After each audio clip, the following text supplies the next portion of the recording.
Bauchi, Senator Bala Mohammed, who accompanied an investor, the executive director of Resident Group Cement, Dr. Abbas Waziri, and his team at the Government House in Akure. Government House correspondent Wahab Bankole completes the story. This meeting at Ondo State Government House in Akure was a crucial step to promote the economic prosperity of the state while aiding overall growth and development, as the state is set for fertilizer plant production, ammonia plant, and petrochemical industry investment in the Sunshine State worth $2.6 billion. Governor Lucky Aiyedatiwa and his Bauchi State counterpart, Bala Mohammed, and some members of Ondo State Executive Council, as well as the investing team, led by Abbas Waziri, interfaced to achieve the lifetime investment opportunity. The Bauchi State Governor, Senator Bala Mohammed, who facilitated the investment opportunity, commended Governor Aiyedatiwa for taking bold steps to reposition the state as a preferred destination for development and investment. And they approached me that they have some proposal that they want to do in Ondo. I said, what? Ondo is just like me. If we are going to bring prosperity to the state, I can afford to accompany you and introduce you on my honor. And that you must make sure that what you are doing, there is no deception or delusion. And that you must have timelines and tangible timelines that you'll be able to do it. And they want to establish a fertilizer plant here. And they have made their feasibility studies as Nigerians. And I believe bringing this will be my honor to bring you without any string attached. Governor Aiyedatiwa appreciated the Bauchi State Governor for facilitating the opportunity for Ondo State and outlined steps already being taken towards the actualization of the long-awaited deep sea port project, which he described as a game changer for the state's economic growth. We have the longest coastline in Nigeria, the deepest drought. It has always been there, but for some reason, it has not been tapped. But this time around, the last administration started a process which I'm trying to complete now to build a deep sea port, the first in Nigeria, that can take a model vessel that will be the size of 2 football fields. Wow. You can actually buy by the time that the sport will be completed. So that will open up, a lot of businesses in our state. Aiyedatiwa assured the investors of a business-friendly environment, promising them a serene atmosphere and maximum security of lives and property across the state. Resident Cement is coming in to establish a fertilizer, petrochemical fertilizer company. Wonderful. Thank you. It's still going to be in the same corridor. Yes. So that is where we have the gas and the oil exploration is taking place there. So now we have Backbone that is coming to also do refinery. If I was going to sign the MOU next week or when? Tuesday. They are coming. We have the spirit that can contain all of you, and we are ready. We're building infrastructure in that axis already. I've just awarded the dualization of one road, that is the block of that to Utupa, and the second phase will be from Utupa to Ore, so that the traffic, before you finish building your plant, the roads will have been completed because I have started. Executive Director, Residence Group Cement, Abbas Waziri, said his company will invest in fertilizer production and ammonia plant, as well as other petrochemical industry in the state worth $2.6 billion. Ondo, as far as I'm concerned, is still a green field for everybody to come and invest in. So we saw the opportunity to come and invest in fertilizer production and also an ammonia plant. So, and also other petrochemical industry, oil and gas generally. So we are looking at investing probably about $2.6 billion in the state. And by the grace of God, from now to the next 12 months, just like I promised His Excellency, within 12 months you see our hands on the ground. When completed, the multi-billion-dollar project is expected to boost and promote the economic prosperity of the people while advancing overall growth and development of the state. Wahab Bankole, Osrc News. Governor Lucky Aiyedatiwa will on Monday, July 14, swear in the 16 newly confirmed commissioners by the State House of Assembly. Chief Press Secretary to the Governor, Ebenezer Adeniyo, gave the hint in a statement.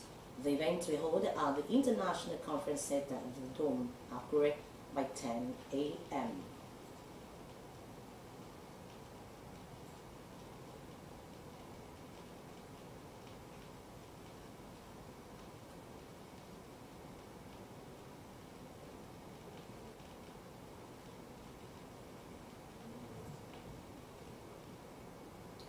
You're still watching Osrc News at 7 after the break. NNPC boss hints at refinery sales over rehabilitation challenges. Please rejoin us after this break.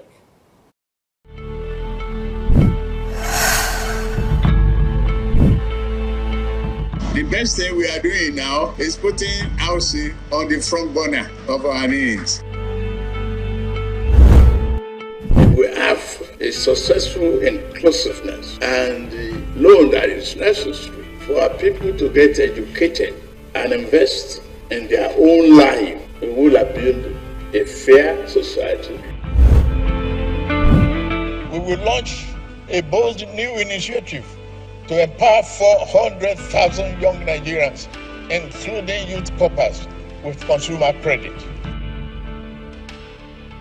The dream is realizable. The way we are going, we have a road that will outlive all of us. That is how to build the future. Powered by Grassroots Movement for Tinubu GMT, Ondo State Chapter. GMT, in God we trust.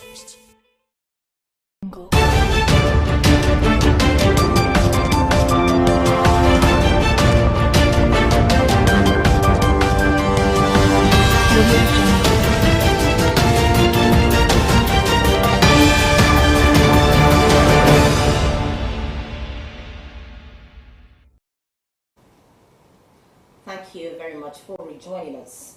You can watch us live on our website www.osrc.ng or follow us on Facebook at OSRC, and on YouTube you can subscribe to our channel OSRC TV Ondo.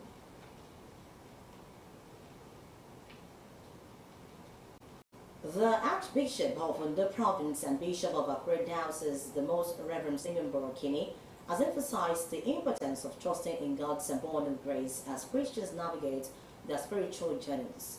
He made this known at the first session of the 15th Synod of the Akure Anglican Diocese held at St. James Anglican Church, Akure. Our correspondent Abidemi Akeritoye has the details. With her history dating back to 1897, the Diocese of Akure in the Anglican province of Ondo State continues to thrive under the leadership of the Diocesan Bishop and Archbishop of Ondo Province, the Most Reverend Simeon Borokini. The first session of the 15th Synod, themed Trusting the God of Abundance Grace, marked a significant milestone. The first time the Synod will be held outside the cathedral headquarters, a symbolic gesture as the bishop prepares for retirement. The Synod is like what I would call a concourse, or what we call a congress, where all the critical stakeholders in the church would meet every year to design policies for the church, to do reviews, to do assessments for the church. The Synod brought together clergy and laity alike, reinforcing the power of collaboration, service, and spiritual unity in facing the complexity of modern society. Like the bishop said, it's not only planting of churches, we have to fill the pews now. Let there be worshippers in the true meaning of the word. In his address, Archbishop Borokini, joined by his wife Christiana Borokini, expressed gratitude for the diocese's growth over the years and urged Christians to remain steadfast in their faith, even amid challenges. The challenges may endure for years and decades, and the fire may appear to burn more intensely. Nevertheless, we must be rest assured that through it all, God's grace will be sufficient. I'm very happy. I give glory to God Almighty For hitherto God has helped us.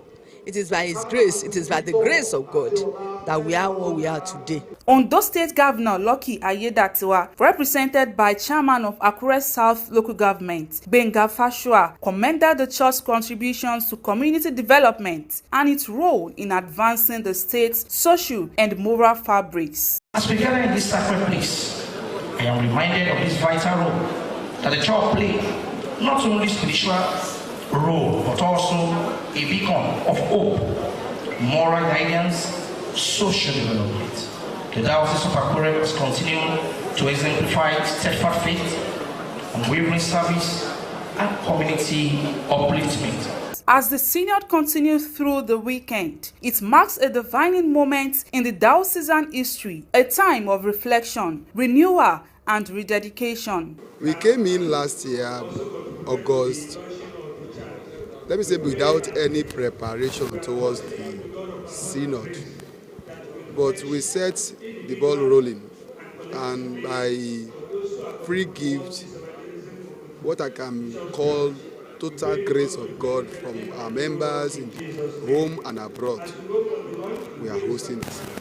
With a renewed sense of purpose, the Anglican Diocese of Akure is poised to make an even greater impact within its fold and across the wider community. Abidemi Akinrotoye, Osrc News. Flooding remains a recurring and destructive threat to many parts of the state. But beyond nature's wrath, human actions, especially indiscriminate building practices, are compounding the problem. In several communities, landowners continue to erect buildings on or dangerously close to waterways, often on family-owned lands without proper layout. Even in areas with approved layouts, developers frequently ignore them. Osrc's Blessing Obi reports that concerned residents are now calling on government to act decisively.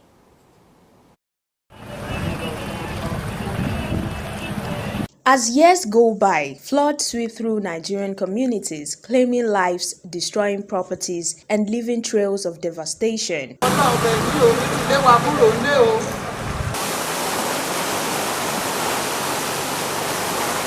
Despite repeated disasters, landowners persist in building homes where they should not do so, especially in flood-prone areas. This is particularly common on inherited family lands where little or no layout exists, and where layouts are provided, adherence is poor.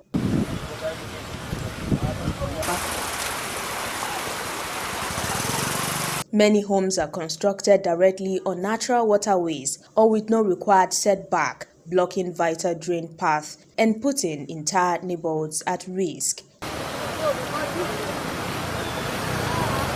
It is the fault of the town planners. Somebody is building a house, and I could remember when these two buildings were coming up, I told them, let's widen the gutter so that the flood coming will move easily. I was rebuffed. Surveyors warn that building on waterways or drainage alignment is a ticking time bomb with consequences that extend beyond individual property laws. It's very unfortunate. It's very unfortunate. And I think it's something that should be taken seriously. In fact, there should be a stakeholders meeting on this. So many lands are allocated by families, sold out without approved layout. And you will not discover at the end of the day that some people will buy land, they don't have access to their property, to their land. Some family we sell their land without making provision for necessary utility. So that is a problem on its own. Some community members blamed government for failing to enforce development control and for turning blind eye to illegal constructions. The Ministry of the Lands too, or the Housing Corporation, or the Ministry of Housing too, will make sure all the houses in affected areas should not be built to block the drainage systems. Because if there are houses built to block drainage system, the water cannot flow well. I will blame government, and when I say government, the relevant government agencies and the civil servants, because we know the process that is involved when it comes to building. Before you start building, you must get your building plan approved, and before it is approved, necessary inspection must be done by the Ministry of Physical Planning.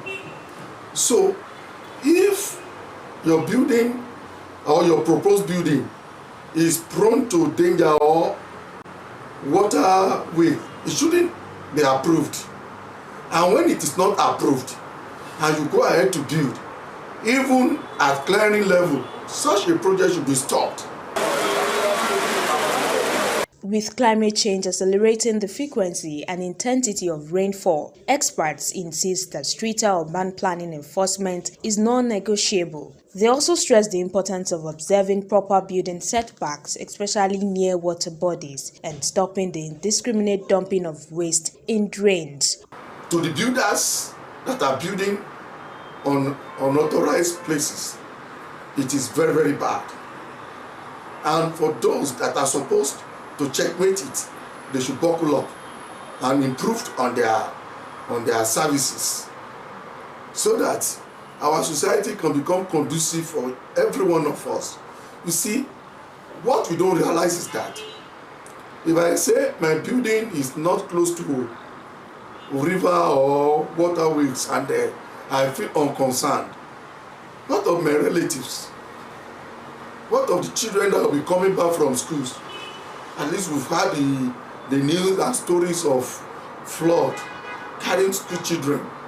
So it should be concerned to every one of us. Until all stakeholders, including government, developers, and residents, play their part, flooding will remain an unavoidable tragedy. Blessing Obe, Osrc News.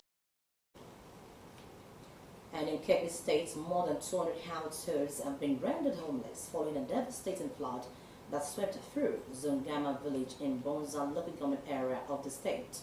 The flood, which followed a torrential rainfall, destroyed houses, farmlands, food stores, and other property, leaving hundreds of residents stranded and seeking shelter. Report says homes were submerged, forcing families to flee in panic, many with only their clothes. In response to the tragedy, Governor Nasir Idris has visited the affected community to sympathize with the victims and announced a 50 million naira donation to cushion the effect of the disaster. Governor Idris assured the people of government's unwavering support and pledged swift intervention.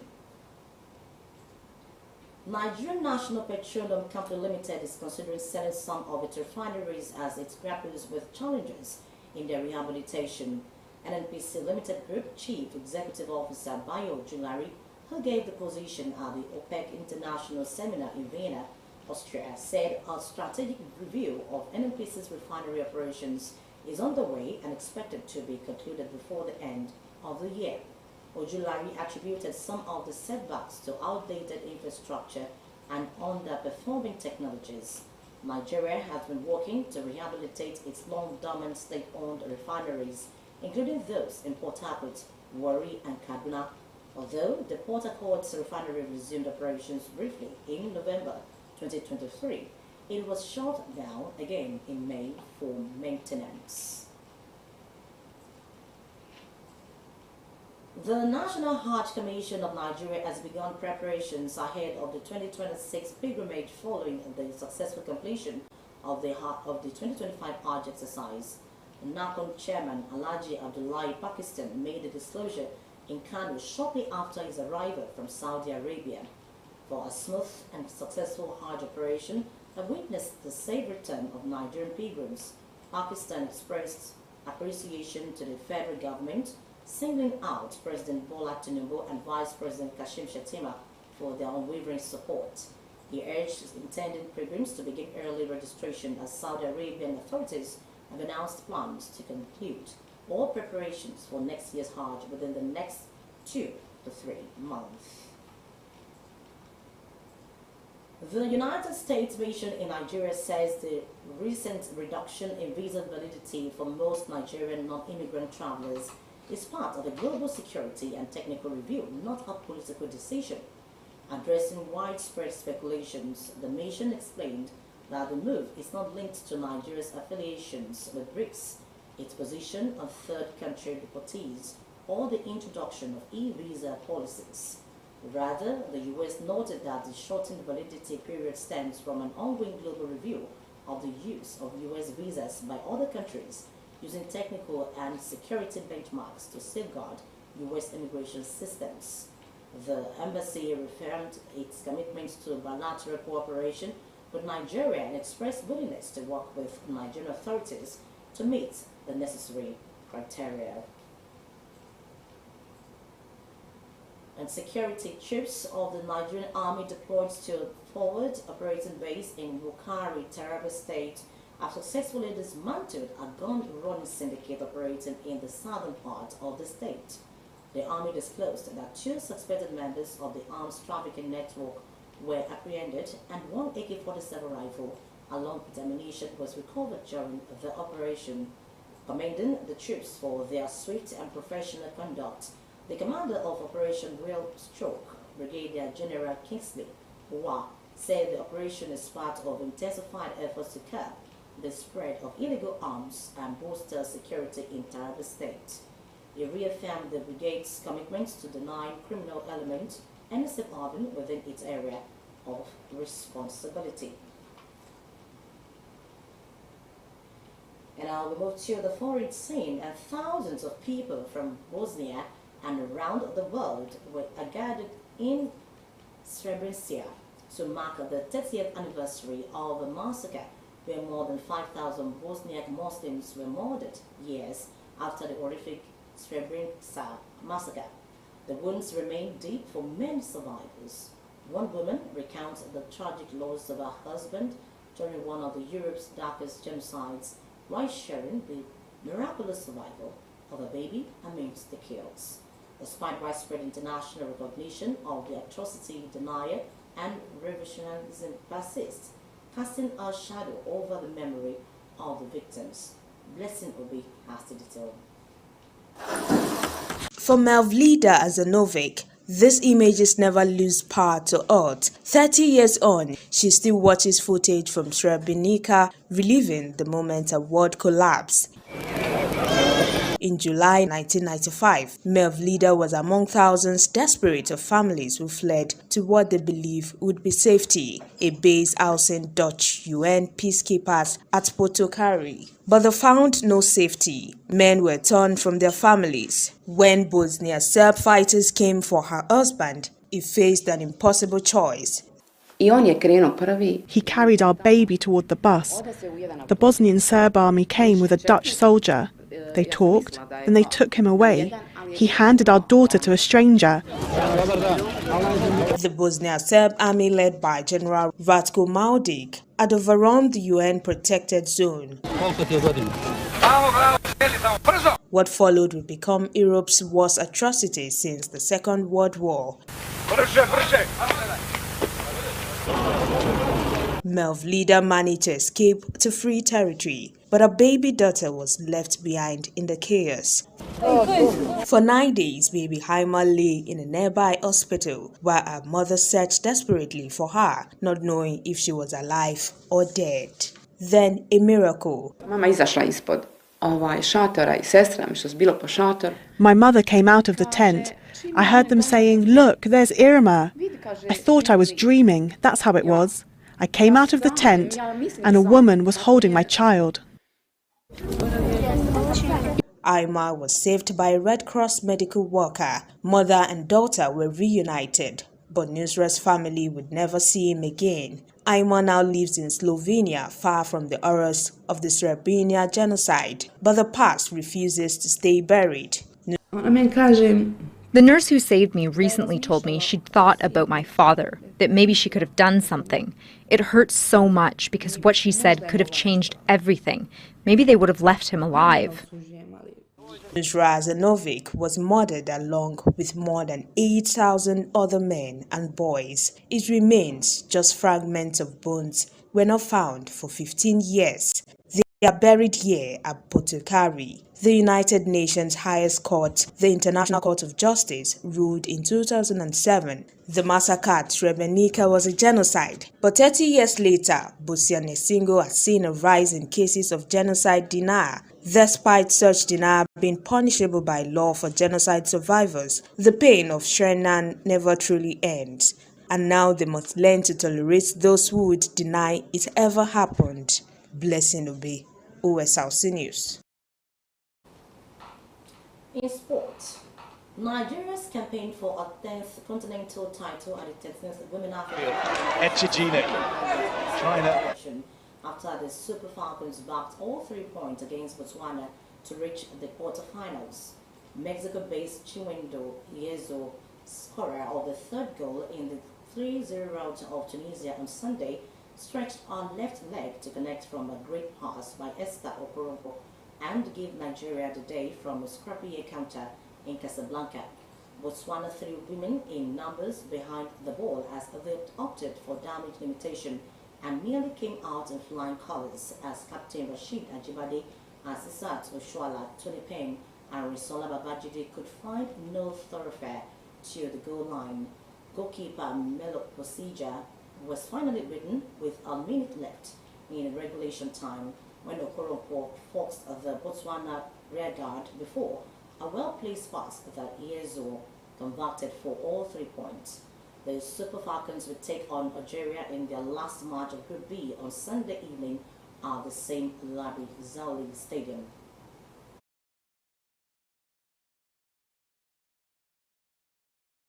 Off the bench to find the back of the net, and they were so close to getting over the line, Botswana.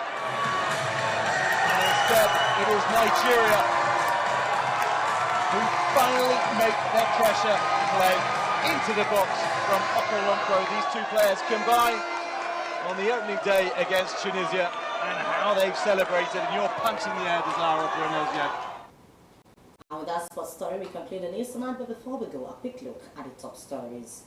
We told you that in a significant move poised to transform Ondo State's economic landscape, a $2.6 billion investment agreement has been sealed for the establishment of a petrochemical and fertilizer plant in the state.